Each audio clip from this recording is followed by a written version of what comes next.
There is a lot of pressure on people to perform at the peak level, at the optimal level, right? A lot of people tend to do the multitasking and do a lot of things at the same time. So instead of achieving the optimal level, they might do something better, but they slowly and gradually they move to burnout also, right?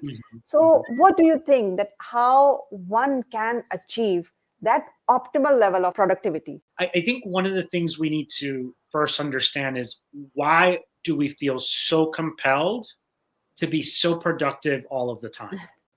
Yes. Right? That's a good question. Yeah. Yes. And great, right? If it's in the service of deepening our purpose, doing good work, serving humanity, serving our communities, great.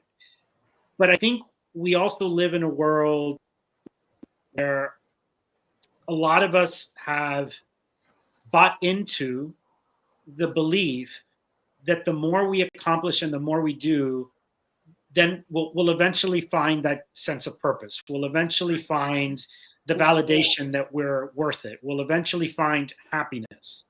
And I think that a lot of that is, again, going back to the programming that we hear from the time we're small children, right? It's like that child that comes home with 5 A's and a B. Yeah. And where do we put the emphasis? Is like, you need to be better. You need to be better. Yeah. You need to be better. And so oftentimes what parents don't recognize, or guardians, or, when we're raising the younger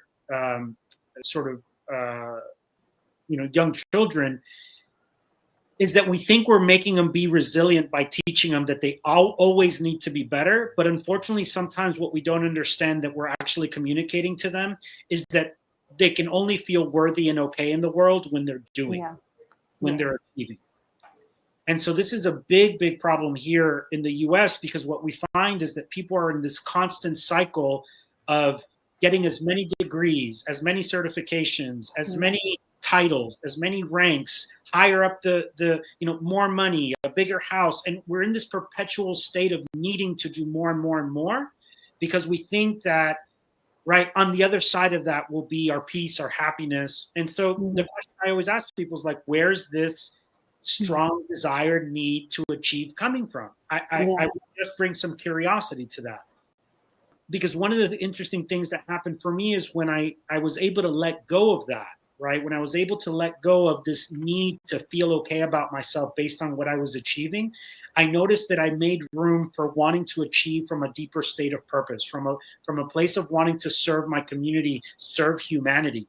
And that's a very different drive. It was no longer I was being driven by the anxiety to have to do more. I was now being driven from a place of passion to want to serve. And those are two very, very different places to be driven by.